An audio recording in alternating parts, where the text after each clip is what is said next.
জুলাই গণ অভ্যুত্থানে আহতদের পুনর্বাসনের নীতিমালা হচ্ছে। উপদেষ্টা বলেছেন যে এই সপ্তাহের মধ্যেই জুলাই গণ অভ্যুত্থান অধিদপ্তর গঠন হচ্ছে। অধিদপ্তরের অধীনে একটা নীতিমালা হচ্ছে। এই নীতিমালার অধীনে সরকার আহত নিহতদের যাবতীয় সহায়তা দেবে। সরকার এই কাজগুলো অত্যন্ত সুনিবিড়ভাবে যতটা দ্রুততার সঙ্গে সম্ভব সেটা সেই উদ্যোগ গ্রহণ করা হয়েছে। এই আলোচনা যখন হয়েছে তারপর কিছুক্ষণ আগের খবর এটা, আমি স্টুডিওতে ঢোকার মুহূর্তের সর্বশেষ খবর এটা যে প্রধান উপদেষ্টার বাসভবন যমুনার সামনে যেতে বাধা পেয়ে রাজধানী শাহবাগ এলাকায় ইন্টারকন্টিনেন্টাল হোটেলের সামনে অবস্থান নিয়ে বিক্ষোভ করছেন জুলাই গণ অভ্যুত্থানে আহত ব্যক্তিরা। চিকিৎসা পুনর্বাসন ও রাষ্ট্রীয় স্বীকৃতির দাবিতে গতকাল থেকে তারা বিক্ষোভ করছেন অভ্যুত্থানে আহত ব্যক্তিরা। আজকে তারা দিনভর শিশু মেলা মোড়ে মিরপুর সড়ক অবরোধ করে রাখেন। তাতে রাস্তার কি অবস্থা হয়েছে আপনি নিশ্চয়ই বুঝতে পারছেন। এবং শেষ খবর পাওয়া পর্যন্ত তারা প্রধান উপদেষ্টা বাসভবনের দিকে যাত্রা করেন। তাদেরকে সন্ধ্যা 7:39 ইন্টারকন্টিনেন্টাল হোটেলের সামনে পৌঁছান। সেখানে পুলিশের ব্যারিকেড থাকে এবং তারা সেখানে অবস্থান করছেন বলে শেষ খবর পাচ্ছি। কেন এমন হচ্ছে? সরকারের তো 6 মাস হয়ে গিয়েছে।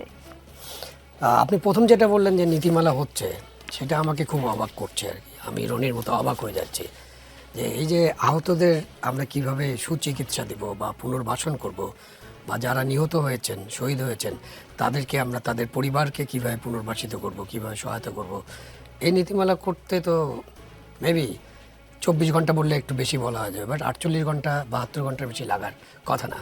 ইউ সিট ডাউন, এবং নীতিমালা আমাদের অনেক নীতিমালা আছে, তো এটা নীতিমালার মধ্যেই আমরা এটা তৈরি করতে পারি। তো আবার একটি দপ্তর খোলা হবে, অধিদপ্তর, এটারও তো কোনো দরকার নেই। আমাদের অলরেডি বাংলাদেশে সরকার যে অবস্থায় থাকুক না কেন, সরকারের অনেক সমালোচনা আছে, কিন্তু বাংলাদেশে কোটি কোটি মানুষকে সরকারি তহবিল থেকে কম বেশি সহায়তা করা হয়। বিধবা ভাতা আছে, মুক্তিযোদ্ধা ভাতা আছে, বয়স্ক ভাতা আছে, অন্যান্য বাচ্চাদের যারা স্কুলে যায়, আমাদের নারী শিক্ষার্থীরা, তাদের জন্য স্কলারশিপ আছে, এবং প্রত্যেকটা জিনিস চালু রাখা সম্ভব, চালু আছে, এবং এগুলো ডিস্ট্রিবিউশনও হচ্ছে।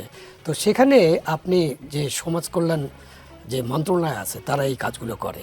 তো সমাজ কল্যাণ মন্ত্রণালয় এই পুনর্বাসনের কাজটা করে এবং অনেক দিন ধরেই করে, এবং তাদের যে দপ্তর আছে তারা খুবই অভিজ্ঞ এই ব্যাপারে। এখানে দুর্নীতি থাকতে পারে, তাদের অবহেলা থাকতে পারে, অনেক কিছু থাকতে পারে, সমালোচনা যেমন আছে, আবার তাদের কাজকর্ম আছে। সুতরাং তাদেরকে এই দায়িত্ব দিলে এটা 7 দিনের মধ্যে নীতিমালা করে কাজগুলো করা সম্ভব হতো।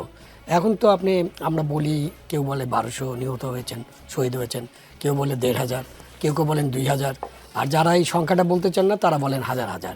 কিন্তু আমরা জানি যে একটা গেজেট নোটিফিকেশন হয়েছে, এখানে 867 জনের নাম আছে।